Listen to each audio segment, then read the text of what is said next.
ये घटना मेरे बचपन काल की है, यानी कहा जा सकता है कि 25-30 साल पहले की। हमारे जिला जवार की ही ये घटना है। जी हाँ, एक बड़े नामचीन महाविद्यालय की घटना। ये महाविद्यालय बहुत ही पुराना है और आज भी अपनी गरिमा को बनाए हुए है। इसकी गणना सुप्रतिष्ठित शिक्षण संस्थानों में होती है। दूर दूर से बच्चे यहाँ शिक्षा ग्रहण करने के लिए आते हैं। इस महाविद्यालय में कई हॉस्टल हैं जिसमें मेधावी छात्र रहते हैं और पढ़ाई लिखाई में इस महाविद्यालय और अपने घर परिवार का नाम रोशन करते हैं। एक बार की बात है कि ओजस्वी नामक हॉस्टल में बिहार का एक लड़का रहकर पढ़ाई करता था। वो बहुत ही मेधावी और मिलनसार था। हॉस्टल में उसके साथ रहने वाले अन्य बच्चे उसे दुबे भाई कहा करते थे। दुबे जी पढ़ाई लिखाई में अन्य बच्चों की मदद करने के साथ ही साथ उनकी अन्य परेशानियों को भी दूर करने के लिए सदा तत्पर रहते थे। हॉस्टल में उनका बहुत ही मान सम्मान था। अपने सहपाठियों के साथ ही वे अध्यापकों के भी चहेते थे। उन्हें अपने कॉलेज से बहुत ही प्रेम था। उन्हें सुबह सुबह या शाम के समय कॉलेज में अपने साथियों के साथ घूमते हुए अक्सर देखा जा सकता था। एक बार की बात है कि दुबे जी अपने बड़े भाई की शादी में सम्मिलित होने के लिए 15 दिनों के लिए गांव गए। हॉस्टल के अन्य बच्चों ने उनसे कहा कि दुबे भाई जल्दी ही वापस आ जाइएगा। दुबे जी ने सकारात्मकता से सिर हिलाते हुए अपने सहपाठियों से विदा ली। उन्होंने शाम की बस पकड़ी और अपने गांव की ओर चल दिए। क्योंकि उस समय उनके पास फोन आदि की सुविधा नहीं थी, इसलिए वे अपने सहपाठियों को अपने पहुंचने की खबर तुरंत नहीं दे सकते थे। खैर, इधर हॉस्टल में दुबे जी की कमी तो सहपाठियों को खलती थी, पर उन्हें संतोष था कि 15 दिनों की ही तो बात है, फिर दुबे जी उन लोगों के साथ ही तो होंगे। आखिरकार वो 15 दिन के समय की आयु पूर्ण हुई और दुबे जी का पदार्पण हॉस्टल में हो गया। पर यह पदार्पण कुछ अलग हटकर था, क्योंकि दुबे जी के चेहरे पर से पहले वाली मुस्कान गायब थी और साथ ही उनका मिलनसार रवैया भी। अब तो दुबे जी पूरे के पूरे बदले हुए नजर आ रहे थे। यहाँ तक कि आने के बाद ना ही वो अपने किसी सहपाठी या रूम पार्टनर से अच्छी तरह से बात किए और ना ही घर परिवार, शादी विवाह आदि की कोई बात बताई। एक दिन रात को खाना बनाते समय उनके रूम पार्टनर ने कहा कि दुबे जी, आज की रात आप जो बोलेंगे वही बनाऊंगा। तो दुबे जी ने बेमन से कहा कि अपने हिसाब से बनाओ, वैसे भी मुझे आज भूख नहीं है। दुबे जी की ये उदासी, बदला बदला स्वभाव उनके रूम पार्टनर को परेशान किए जा रहा था।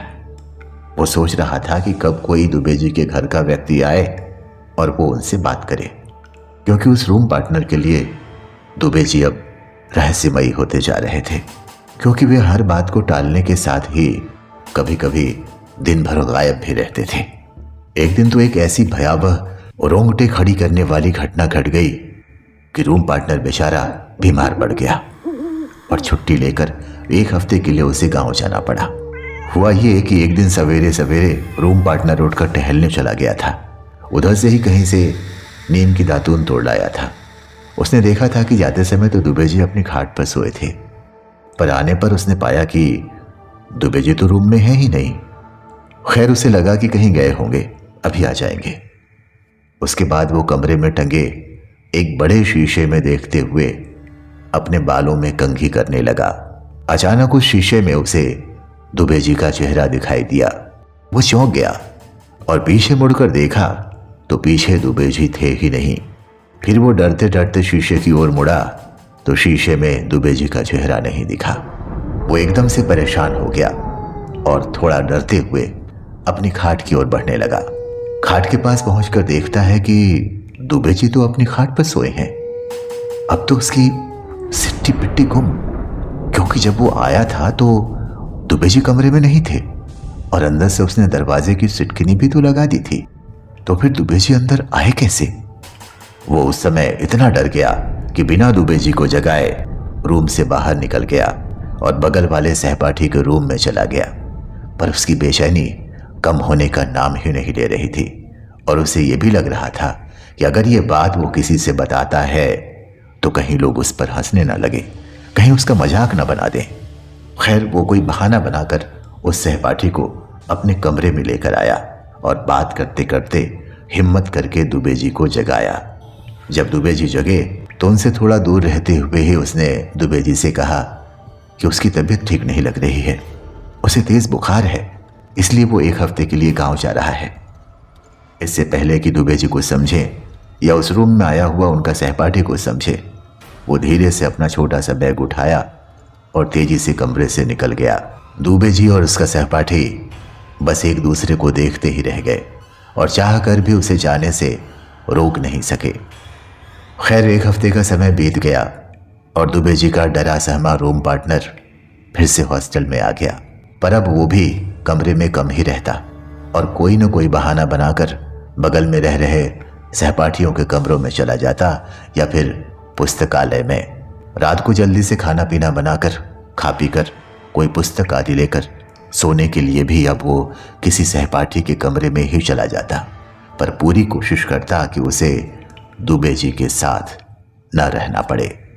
एक दिन तो दुबे जी के रूम पार्टनर पर ऐसा डरावना भयावह तुषारपात हुआ कि डर के मारे उसका शरीर कांपने लगा। वो अपने आप को संभाल नहीं पाया और बेहोश होकर गिर पड़ा। साथ ही उसके आसपास के कमरे में रहने वाले बच्चों के चेहरे पर भी हवाइयां उड़ने लगी और सब के सब भयभीत हो गए। चिल्लाहट रुदन मच गया।